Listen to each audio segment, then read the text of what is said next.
Assalamualaikum warahmatullahi wabarakatuh. Selamat pagi, siang, sore, dan malam. Perkenalkan, nama saya Amar Jihad dari angkatan 2019. Di sini sebagai permohonan berkas untuk pengisian asisten geokomputasi. Di sini saya akan menjelaskan salah satu acara dari praktikum geokomputasi yang menggunakan software ArcGIS mengenai georeferencing. Jadi langsung saja kita buka dulu softwarenya. Di sini ada salah satu dari software ArcGIS yang merupakan ArcMap. Jadi ArcMap ini adalah software yang paling utama di dalam ArcGIS karena hampir semua tahapan GIS atau Geographic Information System seperti input, analisis, dan output data spasial dapat dilakukan pada ArcMap ini. Langsung saja kita buka template yang baru, blank map. Klik OK. Jadi di sini kita akan melakukan georeferencing atau retifikasi yang merupakan proses transformasi data berupa raster atau image yang belum memiliki acuan sistem koordinat atau referensi spasial menjadi data yang memiliki sistem koordinat atau georeferensi. Nah, data raster tersebut dapat berupa hasil scan peta, foto, atau citra satelit.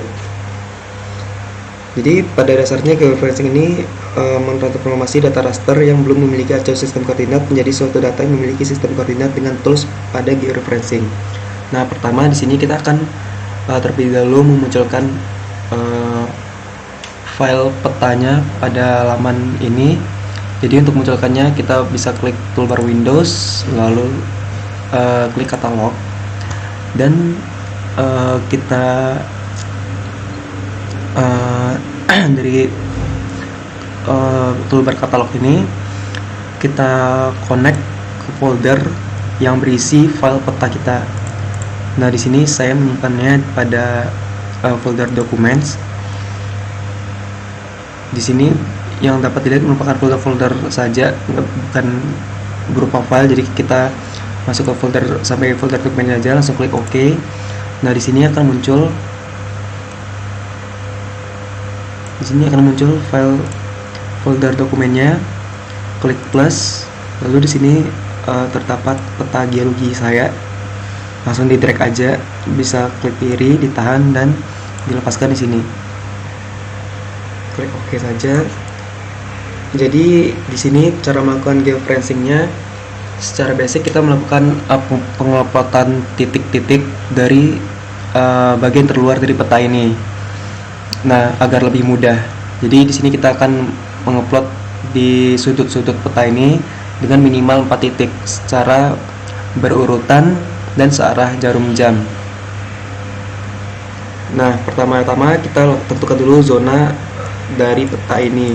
Karena peta ini merupakan peta geologi Lembah Lombok, di sini saya memiliki referensi untuk zona-zonanya. Jadi di sini daerah Lombok berada di sekitaran sini, daerah 50S. Nah, caranya memasukkan data zonanya, kita klik kanan pada peta, lalu data frame properties. Nah, masuk ke coordinate system dan masuk ke project coordinate system. Kita gunakan yang UTM, klik plus. Di sini ada WGS 1984, klik plus. Nah, tadi karena 49S, S itu merupakan southern dan yang N itu merupakan northern. Jadi di sini karena 50S, kita menggunakan yang southern. Kita cari angka 50 di sini, langsung klik apply aja, oke. Nah, setelah memasukkan data zonanya, langsung saja kita masuk ke georeferencing. Di sini kebetulan sudah ada toolbar georeferencingnya. Untuk memunculkannya kita bisa di customize di toolbars dan pilih yang georeferencing di sini. Nah, itu hilang lagi. Jadi untuk memunculkannya bisa diklik lagi di georeferencing sini. Nah, untuk melakukan georeferencing pertama kita klik dulu add control points. Nah, di sini kita akan melakukan penguploadan titik di bagian terluar dari peta atau di sudut-sudut peta secara berurutan searah jarum jam. Dimulai dari peta sebelah kiri, titik sudut sebelah kiri, langsung klik kiri pada bagian sudut peta. Setelah muncul hijau seperti ini, klik kanan dan input DMS of long and lat. Kenapa input DMS of long and lat? Karena di sini koordinatnya berupa longitude dan latitude. Nah, bagaimana kita bisa mengetahui antara longitude dan latitude? Nah, umumnya longitude pada daerah zona Indonesia itu lebih besar dari angka 110 derajat, sedangkan latitude-nya memiliki angka yang paling kecil. Di sini untuk longitude-nya 115 derajat dan latitude-nya 8. Atau cara lainnya, untuk longitude itu unitnya berupa east atau west, sedangkan latitude itu unitnya berupa north atau south. Jadi di sini karena ini bukan east, jadi dapat kita simpulkan bahwa ini adalah longitude. Tinggal ditulis saja di sini 115 derajat. 115 derajat dengan 45 menit. Dan karena detiknya yang ada, jadi kita bikin 0. Dan di sini disamakan dengan yang ada di peta, yaitu east. Lalu untuk latitude-nya di sini ada angka 8 derajat, 8 dan 0 menit, 0. Sedangkan detiknya karena nggak ada, jadi kita bikin 0. Dan disamakan lagi unitnya yang merupakan south, jadi kita klik di sini south. Lalu klik OK. Nah, setelah penentuan pengumpulan titik pertama, biasanya peta akan langsung hilang karena peta sekarang sedang terletak di titik acuan pertama yang telah kita plot tadi. Nah, untuk memunculkan kembali petanya, kita dapat klik kanan pada table of contents, lalu pada layer petanya kita klik kanan dan zoom to layer. Nah, muncul kembali. Selanjutnya kita lakukan pengumpulan pada titik kedua searah jarum jam. Sini kita lakukan hal yang sama, yaitu klik kiri. Setelah muncul angka hijau seperti ini, kita klik kanan dan input DMS of long and lat. Untuk longitude-nya seperti biasa, kita seperti yang awal tadi, east dan west merupakan longitude dan north dan south merupakan latitude. Untuk longitude-nya di sini east, yaitu ada 116 derajat dengan 45 menit, dan detiknya karena nggak ada, jadi kita bikin 0.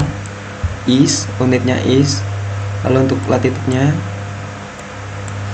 8 derajat dengan 0 menit dan 0 detik dengan unitnya south. Jangan lupa diubah di sininya juga. Langsung klik OK.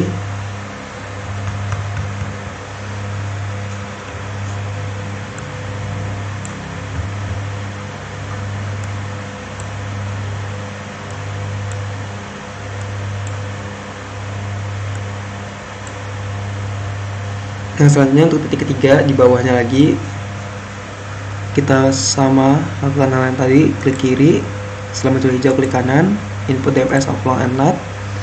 Lalu untuk longitude-nya di sini 116 derajat dengan 45 menit dan detiknya karena nggak ada, jadi kita bikin 0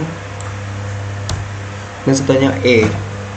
Lalu untuk latitude-nya di sini ada 9 derajat dengan 0 menit dan 0 detik, dan untuk unitnya itu south. Oke. Selanjutnya untuk titik yang terakhir,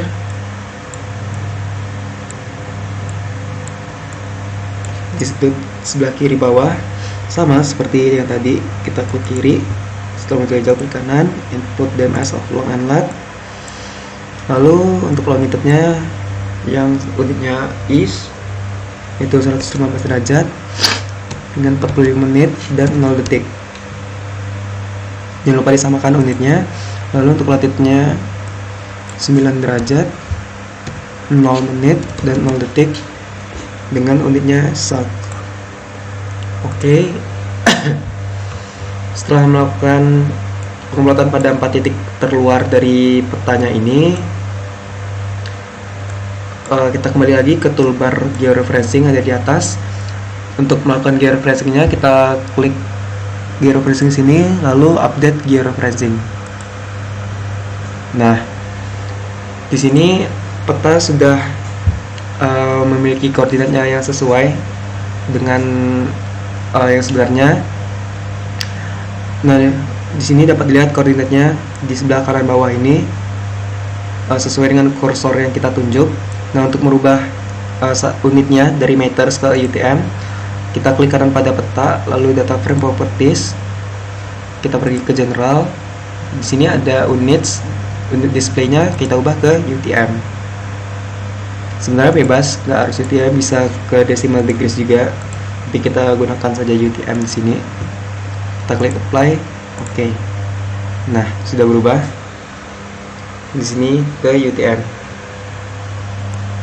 Nantinya untuk geofreezing ini akan berpengaruh pada saat kita melakukan grid pada saat layouting peta. Jadi agar gridnya terbaca dengan benar, kita harus melakukan geofreezing terlebih dahulu. Jika kita melakukan geofreezingnya salah, umumnya peta akan memiliki bentuk yang tidak seperti ini. Ini kan masih kotak seperti biasanya ya. Biasanya kalau kita melakukan geofreezing salah, entah salah melakukan pengepotan atau salah memasukkan titik koordinat, biasanya peta akan lebih tidak simetris bentuknya, bisa miring seperti ini atau miring seperti ini, atau gepeng, atau bisa gepeng gitu. Nah, karena tadi setelah kita lakukan georeferencing dan sudah muncul koordinatnya, mungkin sekian dari video kali ini. Lebih dan kurangnya mohon maaf. Selamat pagi, siang, sore, dan malam. Assalamualaikum warahmatullahi wabarakatuh.